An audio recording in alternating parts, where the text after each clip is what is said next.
28 फरवरी 2026 जब अमेरिका ने ईरान पर एक खतरनाक हमला किया। Major combat operations in Iran. Send it.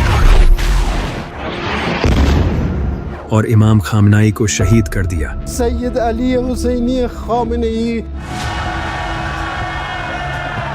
लेकिन क्या आप जानते हो कि अमेरिका और ईरान की ये जंग आज से 200 साल पहले ही डिसाइड कर ली गई थी? Between the political Zionists and the leaders of the Islamic world. और यहाँ तक कि जिस दिन ये अटैक हुआ था, इस दिन का डोनाल्ड ट्रंप से एक खास कनेक्शन है। लेकिन आखिर अमेरिका और ईरान की ये दुश्मनी शुरू कहाँ से हुई और आखिर क्यों ईरान इमाम मेहदी के लिए इम्पोर्टेंट है, चलें जानते हैं।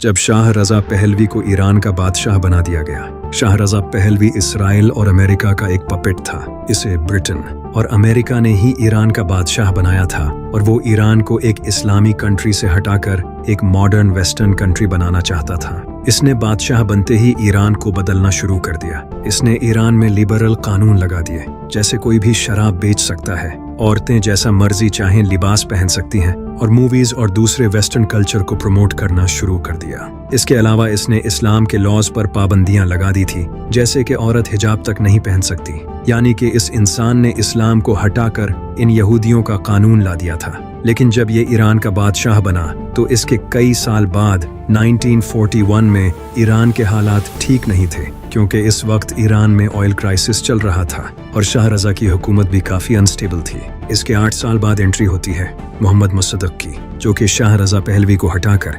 1951 में ईरान का प्राइम मिनिस्टर बन गया। ये ब्रिटेन और अमेरिका के सख्त खिलाफ था। इस वक्त ईरान की एंग्लो ईरानियन ऑयल कंपनी पर ब्रिटेन का कंट्रोल था। इसने इस कंपनी को ब्रिटेन के कब्जे से वापस ले लिया और ये ब्रिटेन और अमेरिका के खिलाफ खड़ा हो गया, जबकि शाह रजा इनका पपेट था। ये देखकर इसकी हुकूमत में आने के 2 साल बाद 1953 में CIA और MI6 ने ईरान में घुसकर एक ऑपरेशन किया, जिसे ऑपरेशन एजैक्स कहा जाता है। इस ऑपरेशन में उन्होंने मुसद्दिक को पावर से हटाकर शाह रजा को वापस से ईरान का प्राइम मिनिस्टर बना दिया और फिर से हुकूमत शाह रजा के अंडर आ गई और ईरान फिर से अमेरिका का एलाई बन गया और दोबारा से ईरान में वेस्टर्न रिफॉर्म्स लाना शुरू कर दिए और इस्लाम को अपनी पीठ पीछे डाल दिया। इसने अपनी हुकूमत बचाने के लिए एक सीक्रेट पुलिस बनाई जिसका नाम था सावाक, ताकि दोबारा से कोई इसकी गद्दी न छीन सके।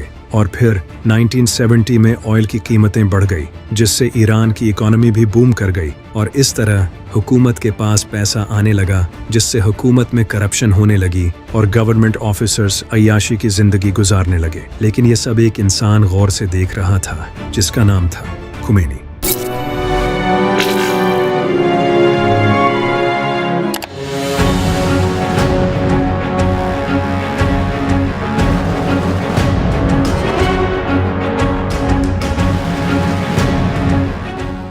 जो कि ईरान के शहर कुम में एक टीचर थे और उन्होंने अपनी पूरी जिंदगी इस्लाम, फिलॉसफी और तसव्वुफ को सीखने में गुजारी थी। इमाम खुमैनी शाह की उस हुकूमत के सख्त खिलाफ थे, क्योंकि वो जानते थे कि शाह ईरान को इस्लाम छोड़कर एक वेस्टर्न कंट्री बना रहा है। इमाम खुमैनी ने शाह की इन हरकतों को देखकर 1963 में एक पावरफुल स्पीच की, जिसमें उन्होंने शाह रजा की इन घटिया हरकतों को क्रिटिसाइज का निशाना बनाया और लोगों को बताया कि ये इस्लाम को तबाह करने में लगा है और अमेरिका और इसराइल का नौकर है। इमाम खुमैनी की इस स्पीच से लोग बहुत इम्प्रेस हुए और वो ईरान में फेमस हो गए। जब ये स्पीच शाह रजा के पास पहुंची तो इसने इमाम खुमैनी को अरेस्ट करने के ऑर्डर्स दे दिए और फिर इमाम खुमैनी को अरेस्ट कर लिया गया। इनकी गिरफ्तारी के बाद पूरे ईरान में प्रोटेस्ट होने लगे। हजारों लोग गलियों में आकर प्रोटेस्ट करने लगे और हुकूमत ने हजारों लोगों को शहीद भी किया। यहाँ से इनकलाब की वो आग जल उठी थी। इस इंसिडेंट के बाद इमाम खुमैनी को छोड़ दिया गया, लेकिन उन्होंने तब भी शाह के खिलाफ बोलना नहीं छोड़ा।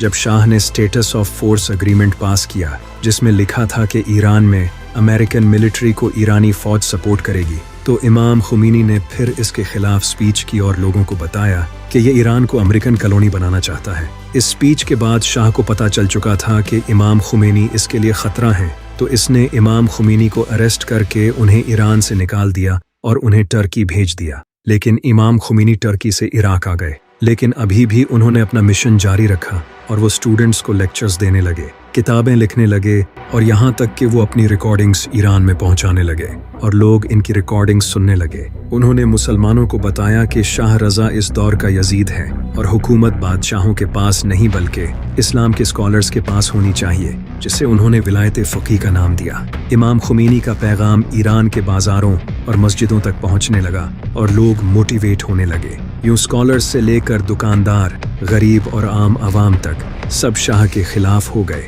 और हर तरफ शाह की हुकूमत के खिलाफ मुखालफत होने लगी। ये देखकर शाह ने इराक पर दबाव डालकर इमाम खुमैनी को इराक से भी निकलवा दिया और फिर इमाम खुमैनी फ्रांस चले गए। और ये शाह की एक और बड़ी गलती थी, क्योंकि जब इमाम खुमैनी फ्रांस गए तो वो वहाँ जाकर इंटरनेशनल मीडिया पर आवाज़ उठाने लगे, जिससे ईरान के लोग और ज़्यादा शाह के खिलाफ हो गए। फिर ईरान की इकॉनमी गिरने लगी और उससे लोग और ज़्यादा हुकूमत के खिलाफ हो गए और शाह की हुकूमत खतरे में आ गई। ये देखकर शाह रज़ा ईरान छोड़कर भाग गया और फिर इमाम खुमैनी ईरान वापस आए। इन्हें रिसीव करने के लिए लाखों लोग एयरपोर्ट्स पर गए और फिर ईरान एक इस्लामिक रिपब्लिक ऑफ ईरान बन गया।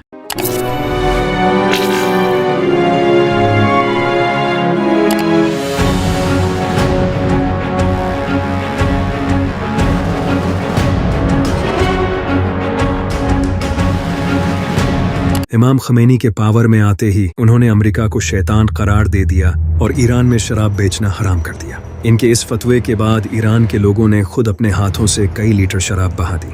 ये सब देखकर अमेरिका और ईरान के दरमियान टेंशन्स बढ़ गई, क्योंकि अमेरिका कई सालों से शाह को सपोर्ट कर रहा था और इसके जाने के बाद अब ईरान उनके हाथों से निकल चुका था। जब शाह रज़ा ईरान छोड़कर अमेरिका गया तो इससे ईरान के लोगों में गुस्सा और ज्यादा बढ़ गया, क्योंकि इन्हें डर था कि कहीं पहले की तरह अमेरिका शाह को वापस से ईरान का प्राइम मिनिस्टर न बना दे, जैसा कि उन्होंने 1953 में मुसद्दिक के साथ किया था। ईरान के लोग शाह को ईरान के हवाले करने की डिमांड करने लगे। उन्होंने ईरान में अमेरिकन एम्बेसी पर हमला कर दिया और अमेरिकन स्टाफ को पकड़ लिया और इनके बदले अमेरिका से शाह को वापस लौटाने की डिमांड करने लगे। इमाम खुमैनी ने इस एक्शन को सपोर्ट किया और अमेरिका से शाह की डिमांड की, लेकिन अमेरिका ने ऐसा नहीं किया। उल्टा अमेरिका ने ईरान के अमेरिका में मौजूद एसेट्स को फ्रीज कर लिया और इनके साथ अपने सारे डिप्लोमेटिक रिलेशंस तोड़ दिए और ईरान की इकॉनमी कमजोर करने के लिए इन पर सैंक्शंस लगा दिए। लेकिन 1981 में अमेरिका और ईरान के दरमियान नेगोशिएशंस हुए और ईरान पर से सैंक्शंस हटा दिए और ईरान ने वो हॉस्टेजेस रिलीज कर दिए। लेकिन इस सब से ईरान और अमेरिका के दरमियान दुश्मनी कायम हो गई थी। लेकिन ईरान के आसपास के कंट्रीज जैसे इराक, सऊदी अरब, कुवैत और दुबई, इन सब कंट्रीज के लीडर्स को अपनी हुकूमत खतरे में नजर आने लगी, क्योंकि इन्हें खतरा था कि कहीं ईरान की तरह इनके लोग भी इनके खिलाफ खड़े न हो जाएं। इन्हीं में से एक इंसान था जिसका नाम था सदाम हुसैन, जो कि इराक का लीडर था। इसे भी अपनी हुकूमत खतरे में नजर आने लगी, क्योंकि इराक की मेजॉरिटी पॉपुलेशन शिया थी और सदाम हुसैन की हुकूमत एक सुन्नी हुकूमत थी।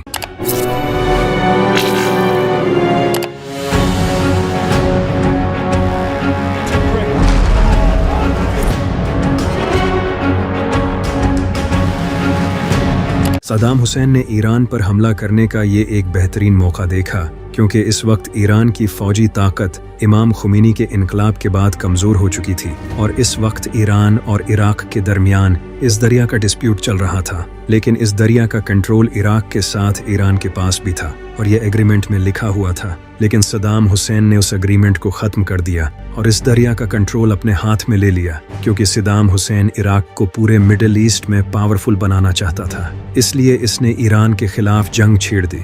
इसे लगा ये जंग कुछ हफ्तों में ख़त्म हो जाएगी, लेकिन ऐसा नहीं हुआ। इमाम खुमैनी ने डटकर मुकाबला किया और ये जंग 8 सालों तक चलती रही। जब ये जंग शुरू हुई तो अमेरिका ने ईरान से बदला लेने के लिए इराक को सपोर्ट किया। अमेरिका ने इराक को हथियार दिए और इनकी हर तरह से मदद की। अमेरिका के अलावा दूसरे अरब कंट्रीज जैसे सऊदी अरब, कुवैत और दुबई ने भी इराक की मदद की, क्योंकि वो भी ईरान की बादशाहत को ख़त्म करना चाहते थे। उन्होंने इराक को बिलियंस ऑफ डॉलर्स देकर इसकी मदद की। यानी एक तरफ ये सब थे और दूसरी तरफ सिर्फ ईरान। सदाम हुसैन ने ईरान के खिलाफ केमिकल वेपन तक यूज़ किए, जिन्हें यूज़ करना जंग के कानून के खिलाफ है। लेकिन इस सब के बावजूद इराक को कुछ हासिल नहीं हुआ। 8 सालों तक ईरान और इराक एक दूसरे की सरजमीन पर कब्जा नहीं कर सके और लाखों लोग मारे गए।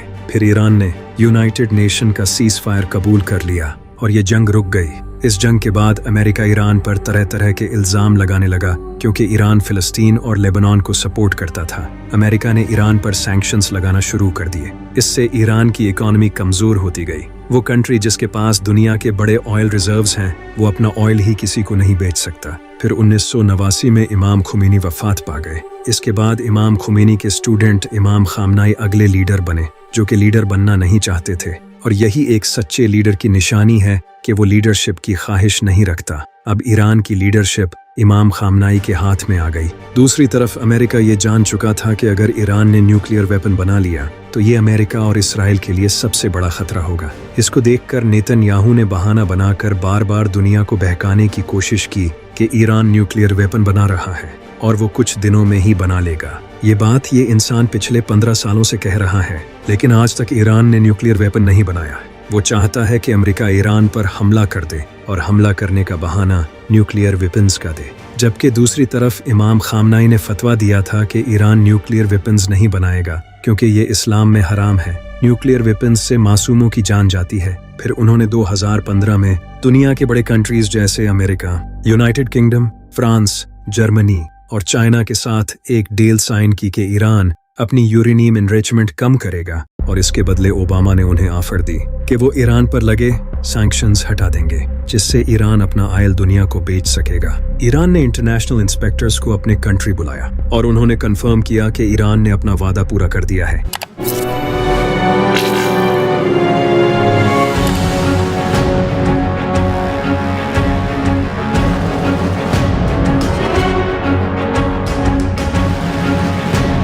लेकिन 2018 में ट्रंप अमेरिका का प्रेसिडेंट बना और इसने इस एग्रीमेंट को ही खत्म कर दिया और फिर से ईरान पर और ज्यादा हैवी सैंक्शंस लगा दिए, क्योंकि ये यहूदी चाहते ही नहीं कि ईरान पर सैंक्शंस हटे।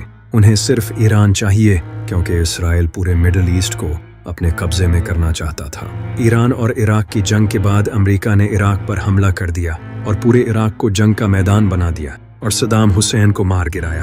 अमेरिका ने दुनिया को ये बहाना लगाकर इराक पर हमला किया था कि इराक के पास न्यूक्लियर वेपन्स हैं जो कि पूरी दुनिया को खत्म कर देंगे, लेकिन बाद में पता चला कि ये सब झूठ था। इराक में कोई न्यूक्लियर वेपन्स नहीं निकले, यहाँ तक कि डोनाल्ड ट्रंप ने खुद ये माना था कि ये सब झूठ था। इन्हें बस इराक को अपने कब्जे में करना था। अमेरिका आज ये बात मान चुका है। इसी तरह अमेरिका ने सीरिया में रिजीम चेंज किया और वहां अपने पपेट जोलानी को बिठा दिया, जो कि अलकायदा का मेंबर था, जिसके सर पर अमेरिका ने इनाम रखा हुआ था।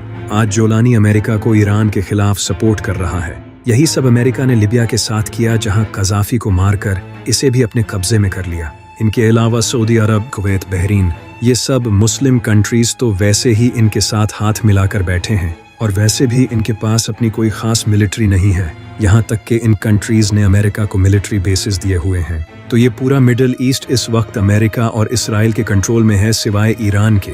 ईरान इस पूरे मिडिल ईस्ट का सबसे पावरफुल कंट्री है जिसके पास अपनी मिलिट्री है। अगर ईरान गिरता है तो पूरा मिडिल ईस्ट इसराइल के कंट्रोल में आ जाएगा। ईरान इसराइल के लिए बहुत इंपॉर्टेंट है क्योंकि ईरान के बिल्कुल साथ स्ट्रेट ऑफ हॉर्मुज है, जहां से ऑयल यूरोप तक जाता है, और ईरान चाहे तो इस स्ट्रेट ऑफ हॉर्मुज को बंद कर सकता है, जिससे यूरोप में ऑयल प्राइसेस आसमान छू जाएंगी। इसके अलावा ईरान में ऑयल के बड़े रिजर्व्स हैं जिस पर अमेरिका की राल टिपकती है। इन सब के अलावा ईरान ही पूरे इस्लामी कंट्रीज में वाहिद ऐसा मुल्क है जो कि अमेरिका और इसराइल की आंखों में आंखें डालकर खड़ा है और फिलिस्तीन को सपोर्ट करता है। अगर ईरान गिरा तो इसके बाद अगला नंबर टर्की और पाकिस्तान का होगा। नेतन्याहू ने ओपनली वीडियो में कहा है कि पाकिस्तान का न्यूक्लियर प्रोग्राम इनके लिए खतरा है। A militant Islamic regime from meeting up with nuclear weapons. The first is called Iran, the second is called Pakistan. और पाकिस्तान के डिफेंस मिनिस्टर इसहाक डार ने खुद ये कहा है, इनका जवाब पत्थर से देंगे इंशाल्लाह। क्योंकि ईरान के बिल्कुल साथ पाकिस्तान है। पाकिस्तान के साथ अगला नंबर टर्की का है और ये बात टर्की अच्छी तरह जानता है। इनफैक्ट टर्की ही ने ईरान को इस हमले की खबर दी थी और वो नहीं चाहता कि ईरान इसराइल के कब्जे में आए, क्योंकि उसके बाद अगला नंबर उनका होगा। नबी सल्लल्लाहु अलैहि वसल्लम की हदीस है जिससे पता चलता है कि इमाम मेहदी के ज़ुहूर से पहले कॉन्स्टेंटिनोपल मुसलमानों के हाथों से चला जाएगा, जो कि आज टर्की का शहर इस्तांबुल है। और ये बात टर्की भी अच्छी तरह जानता है, क्योंकि इसराइल के former prime minister Naftali Bennett ने खुद ये कहा है a new Turkish threat is emerging. I want to be very clear. Turkey and Qatar have gained influence in Syria, and from here I warn, Turkey is the new Iran.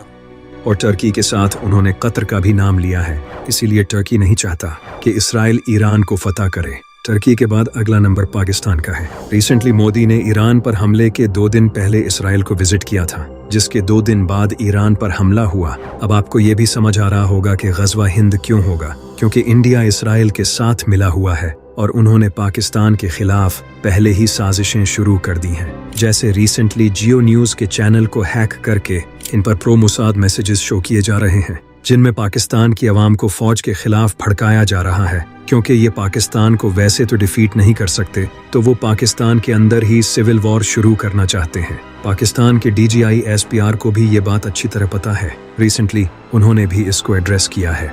In the military, that Pakistan can become the next target. Absolutely no concern. और ये सब पहले ही से planned है। 1801 में America में एक इंसान पैदा हुआ जिसका नाम था एल्बर्ट पाइक, जो कि एक फ्रीमेसन था। फ्रीमेसन वो लोग हैं जो कि शैतान की इबादत करते हैं। ये इंसान शैतान की इबादत करता था और इसने इस सब का जिक्र अपनी किताबों में किया था। एल्बर्ट पाइक ने एक लेटर लिखा और इस लेटर में इसने 3 वर्ल्ड वॉर्स को प्रिडिक्ट किया। इसने बताया कि सबसे पहली वर्ल्ड वॉर रशियन सार को ओवरथ्रो करने के लिए की जाएगी, जिससे रशिया में कम्युनिज्म आएगा, और एग्जैक्टली ऐसा ही हुआ। इस लेटर के लिखने के 44 साल बाद वर्ल्ड वॉर 1 हुई।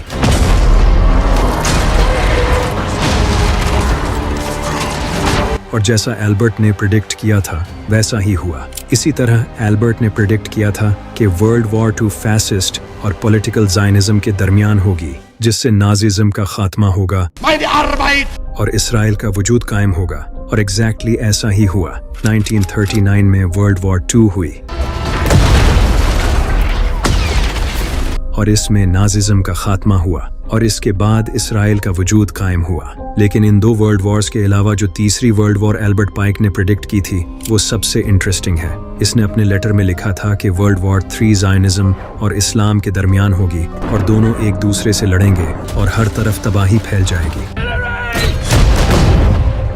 जिससे इंसानियत एक ऐसे मोड़ पर आ जाएगी कि वो इस जंग को रोकने के लिए मिन्नतें करेगी और फिर यहीं से शैतान के मजहब का आगाज होगा। इन सब में इंटरेस्टिंग बात यह है कि जैसा एल्बर्ट पाइक ने प्रिडिक्ट किया था वैसा ही हुआ। वर्ल्ड वॉर 1 और 2 दोनों इसके एग्जैक्ट अकॉर्डिंग हुई, जैसे वो पहले ही ये सब अपनी आंखों से देख चुका था। और वर्ल्ड वॉर 3 के बारे में जो इसने लिखा था वो बिल्कुल वैसे ही हो रहा है। आज ज़ायनिस्ट यानी कि ये यहूदी और मुसलमान ही एक दूसरे से लड़ रहे हैं। ऐसा लगता है जैसे ये लोग ये सब पिछले 200 साल से प्लान करके बैठे थे। यहाँ तक कि डेट्स से लेकर टाइम तक सब पहले से प्लान्ड है, क्योंकि 3 मार्च को रमज़ान के महीने में एक ग्रहण होगा और ये ईरान पर अटैक से कनेक्टेड है। एक बार इस पिक्चर को देखो। ये पिक्चर अमेरिका के कॉर्पोरेट हेडक्वार्टर्स ऑफ बैंक में लगी हुई थी।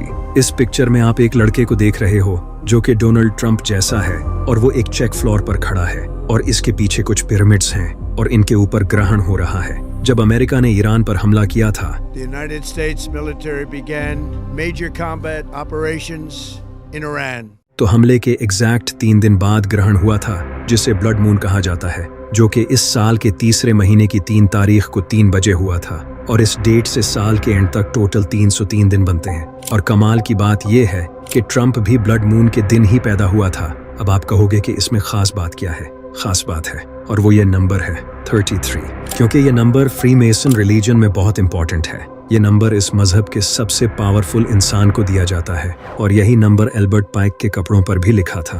अब जरा सोचो, इस साल के तीसरे महीने की 3 तारीख को 3 बजे ब्लड मून होता है और जब डोनाल्ड ट्रंप पैदा हुआ था इस दिन भी ये ब्लड मून हुआ था। क्या ये सिर्फ एक इत्तेफाक है या फिर ये इनके लिए एक इम्पॉर्टेंट दिन है और ये अटैक पूरी प्लानिंग के साथ किया गया है?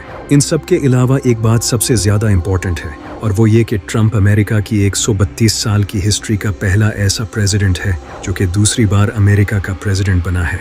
आखिर इसे क्यों दोबारा से प्रेसिडेंट बनाया गया? क्योंकि ट्रंप अमेरिका का 47वां प्रेसिडेंट है और ईरान में इस्लामी रेवोल्यूशन आए हुए भी 47 साल हो चुके हैं। ये जो नंबर 47 है ये फ्रीमेसन में न्यू वर्ल्ड ऑर्डर को रिफर करता है और यही वो इंसान है जो कि इन ज़ायनिस्ट यहूदियों के प्लान्स को सबसे अच्छे से इम्प्लीमेंट कर रहा है और ये एक फ्रीमेसन है और शैतान की इबादत करता है। इस पिक्चर में आप जो इस चेक फ्लोर को देख रहे हो, यही चेक फ्लोर एप्स्टीन फाइल्स में भी नजर आया है, जिसके ऊपर ये लोग शैतान की इबादत करते हैं और सैक्रिफाइस करते हैं। ये सब एक इत्तेफाक तो कभी नहीं हो सकता। अब आप ये सोच रहे होंगे कि इन नंबर्स में ऐसा क्या खास है, ये एक कोइंसिडेंस भी तो हो सकता है, जबकि ऐसा बिल्कुल नहीं है, क्योंकि हमारा पूरा यूनिवर्स मैथमेटिक्स के थ्रू बात करता है। ये पूरा यूनिवर्स मैथमेटिक्स में कोडेड है। गलीलियो ने कहा था कि मैथ इस यूनिवर्स की जुबान है और ये कई बड़े साइंटिस्ट और फिलोसोफर मानते हैं। इसीलिए ये नंबर्स रैंडम नंबर्स नहीं हैं, क्योंकि शैतान इस तरह की डेट्स और ग्रहण के दिनों में अपने खास काम करते हैं। और ये 2026 का कैलेंडर एग्जैक्टली वैसा ही है जैसा कि 1914 का कैलेंडर था। और आपको पता है कि 1914 में क्या हुआ था? World war 1। तो ये अटैक कोई आम अटैक नहीं है, ये इस दुनिया के ऑर्डर को चेंज करेगा और ईरान की ये जंग दुनिया के फ्यूचर को बदल देगी।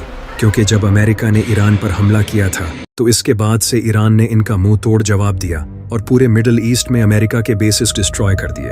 और अब अमेरिका को यूरोप से मदद मांगनी पड़ रही है। ये सब देखकर पूरी दुनिया जान चुकी है कि अमेरिका कोई इतनी बड़ी पावर भी नहीं है। अब तो मिडिल ईस्टर्न कंट्रीज सब अमेरिका से अपनी इन्वेस्टमेंट निकालने तक का सोच रहे हैं। ईरान ने स्ट्रेट ऑफ हॉर्मुज बंद कर दिया है, जिससे दुनिया का 20% ऑयल आता है। लेकिन इस जंग में शायद अब मस्जिद अक्सा शहीद हो जाए, क्योंकि मस्जिद अक्सा के नीचे टनल्स खोदकर इसकी बेस को इतना वीक कर दिया गया है कि अब ये एक नॉर्मल मिसाइल से भी गिर सकती है। और इसराइल शायद अब यही करेगा, वो खुद मस्जिद पर अटैक करके ईरान पर डाल देगा। और ये इनके रहबाए ने खुद कहा है, जो कि इसराइल के प्लान्स को ओपनली डिस्कस करता है। We don't know, maybe one of the missiles will hit Damascus and clear the place for the third Bet HaMikdash.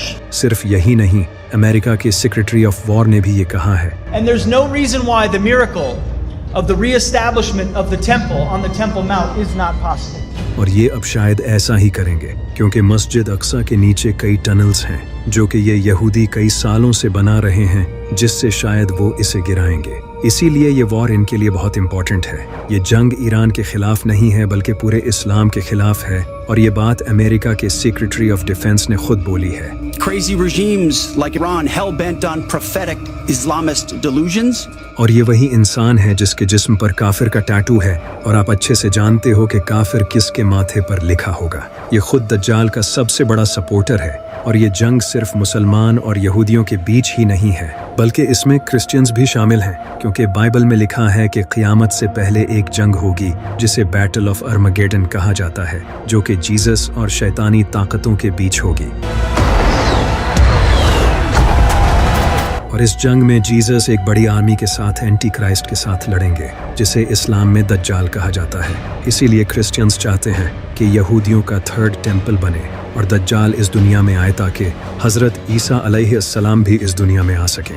इसीलिए आज क्रिश्चियंस इन यहूदियों के साथ खड़े हैं। आप जानकर हैरान हो जाओगे कि अमेरिका अपने सोल्जर्स को ये कह रहा है कि इनकी ये ईरान के साथ जंग एक गॉड प्लान है, यानी कि वो ओपनली ये कह रहे हैं कि ये जंग एक मजहबी जंग है, और ट्रंप ये बात मानता है। रिसेंटली आप इसे क्रिश्चियंस के साथ दुआ करते देख सकते हो। तो ये जंग क्रिश्चियंस के लिए भी बहुत इंपॉर्टेंट है। इसीलिए ईरान आज तस्बीह का वो धागा है जो अगर टूट गया तो पूरी तस्बीह बिखर जाएगी।